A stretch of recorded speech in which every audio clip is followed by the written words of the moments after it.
Hello everybody and welcome. It's been just over 3 weeks since the windscreen of my E12 just exploded, covering myself and indeed inside of the car in millions of pieces of glasses. And later that day, when I went to tidy up everything and get the car ready for a windscreen refit to be booked in a future date, it revealed a nasty surprise. Well, surprise it isn't really. A car of this age and the way it was stored for many years, it shouldn't come up as a surprise that it will have loads of rust. However, it was still a massive disappointment because not only the car was not kept properly, some of the repairs actually did more damage, as we can see in this hole on the lower corner of the windscreen. And then I thought I would search for more rust around the car, and I found in these areas, particularly under the wings, on the wheel surrounds and so on the floor under the passenger area and so on. And it really made me feel even more disappointed because I put so much time, also a bit of money into this project, and I thought I was actually going backwards. So I thought to put everything to rest for a bit, go on holiday, and think about what to do with this car going forward. But first, I needed to look more closely around the car to see if I could find any more rust beyond the spots that I already found. And it wasn't really easy because the carpet in this car is so glued, it's actually quite hard to remove. And on top of that, or under, as we can say, there are tons of soundproofing and insulation. You see, there's one layer of rubber in here. There is more foam under the car, another layer of insulation, and you can see in here, it looks rusty, but also it's the color of the car. But you can see the rust spots over there, and especially in here where it is bubbling a fair bit here on the under seal. I'm not sure quite how deep it is, but it looks like that the metal has got quite thin in this area in here, all around here. It is very hard. I needed to use a method to remove the whole carpet in order to have a proper assessment of the rust in the car. And in there, where there's the wheel, uh, well, it's a little bit difficult. Again, more insulation which is trapped under the car and potentially would have trapped a lot of moisture, leading to more corrosion. So we could have far more corrosion than we anticipated, which again, not a surprise, but still a disappointment.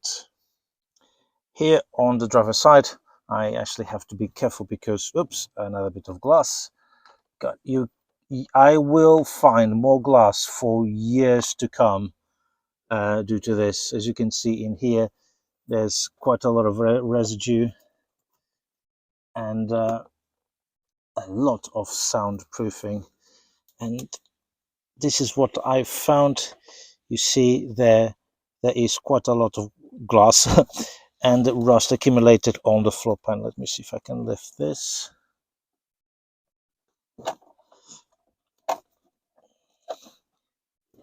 I don't want to cut my fingers, but you can see there is a fair amount of rust under the carpet where the panels joined together.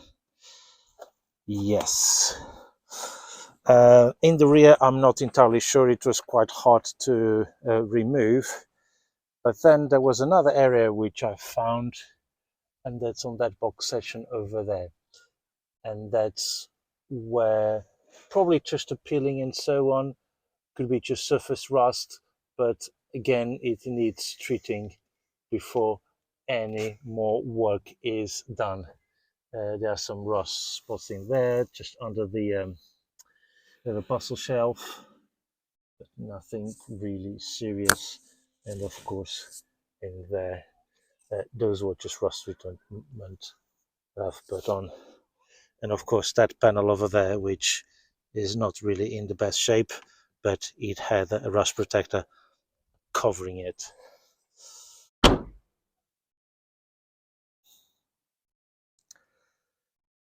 You know,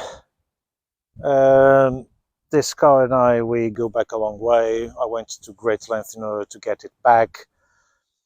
And after taking into account all of these things, it does really put the matters into perspective. And not long after I posted the video about the explosion of the windscreen, I got 4 offers in order to buy it. No values were mentioned, but then I went on holiday and think about everything. Sometimes we do have to make harsh decisions, no matter how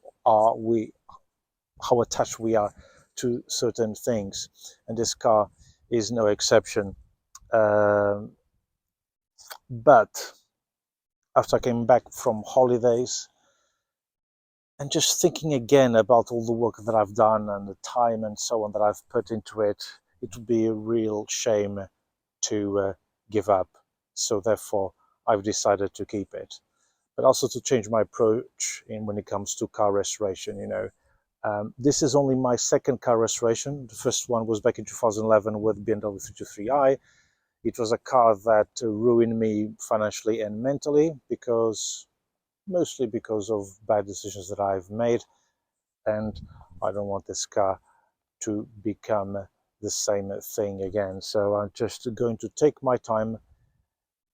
As I said many times, and I'm going to reiterate, this is my forever car, and even though I don't have the facilities to store it and so on, it will stay with me, and I will do my best in order to get it back on the road. When that will be, I don't really know, but it will be back on the road. I'm going to try to rust treat the windscreen frame, remove the rust, put some rust convert and some zinc primer, put the new rubber in, get the insurance company to fit the windscreen. It won't be back on the road, but at least it will be watertight. And then when I have more resources, then I will just get that matter sorted and then just take everything out to strip the whole interior of the car and have a better look at what else needs to be done. But the car, it is to be kept. That is the bottom line. Thank you for everyone that offered to buy it, but I think I've made the right decision, at least to myself, history and so on. And also the other day, my daughter, I was walking in the Focus, my daughter just came to the car and she kind of hugged the car, daddy's orange car. Uh, you know,